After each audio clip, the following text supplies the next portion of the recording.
Here with reaction, Senate Judiciary Committee Chairman Lindsey Graham. Senator, first let me applaud you for a great job today. I know a lot of Americans, if they watch fake news CNN and all these other channels, they might not have seen the great job you did because they only run things that are anti-Trump. Right. Well, that's okay. You can live without seeing me, but you can't live with a lie. So James Comey has done more damage to the FBI than anybody since J. Edgar Hoover. McCabe is in that category. Christopher Wray, if you're watching television, you got a mountain to climb. You got to come to the Judiciary Committee and prove to us that you're going to change the culture at the FBI. Some people need to be fired, and some people need to go to jail for what they did, because the FBI and the Department of Justice took the law in their own hands. They defrauded the FISA court. They trampled on the rights of Carter Page, constitutional rights of American citizens, and they surveilled Donald Trump in his campaign, in my view, unlawfully for a very long period of time. The day of reckoning is coming. It's not here yet. And nobody associated with this was vindicated. Comey was doing a victory lap on Monday when it first came out. You know, I got to, and by the way, let me stay on Christopher Wray a second. He has not shown any urgency.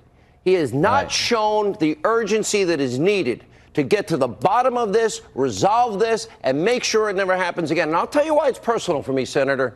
My mother was a prison guard. She worked 16-hour shifts for years and years and years. My dad was a family court probation guy. He worked 2 jobs. Most of my extended family were NYPD cops. Little known fact about Sean Hannity. 19 or 20, I was appointed to the New York Police Department Academy. I have no idea why they even approved me. Two members of my family were deity. They were FBI guys. One of them is still alive today, and he is more angry about this, but for all the hard work, risk he has taken for his country. And this is what I'm hearing from everybody in law enforcement. Well, so James Comey is one of the most arrogant, conceited people I've ever met in government.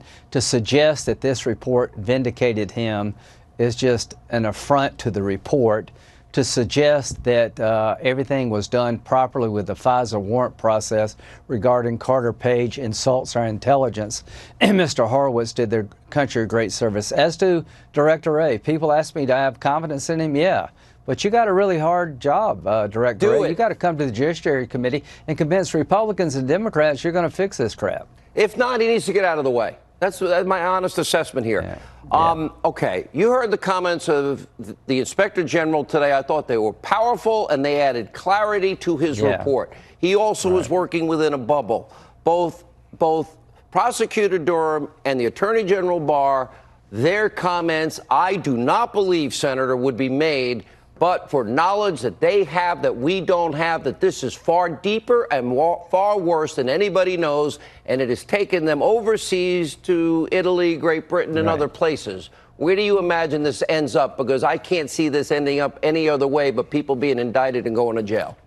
Well, all I can tell you is that Durham is looking at whether or not there's criminality here. We know that Kleinsmith, the FBI lawyer in charge of the FISA process, altered an email from the CIA saying that basically Carter Page was a source. He altered the email to say he was not, and that was a very big deal. I don't know what Durham's going to eventually do, but based on his statement Monday, I would be worried if I were a lot of the people involved in Crossfire Hurricane. If you're involved in Crossfire Hurricane, your day of reckoning may be coming. I trust Durham. But as to Horowitz, what did we learn today? You can have a newspaper article, and that can be the basis to open up a counterintelligence investigation. The standard is incredibly low. But we also learned from Mr. Horowitz, once this investigation was opened, it became a criminal enterprise and conspiracy to defraud the FISA court, to trample on the rights of Carter Page, and to basically illegally surveil Donald Trump. The reason they never briefed President Trump defensively about the threats coming from Russia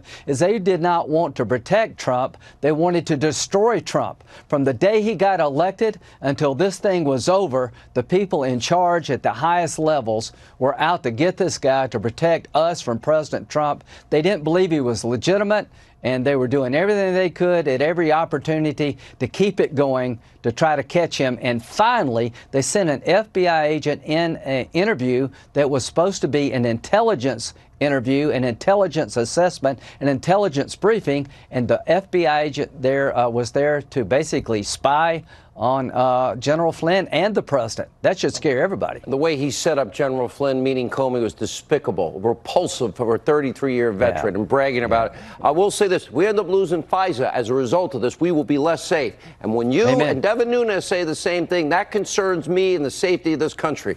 Great job, Senator. I know you stayed up. One last thing, Mr. Rosenstein, get ready to testify.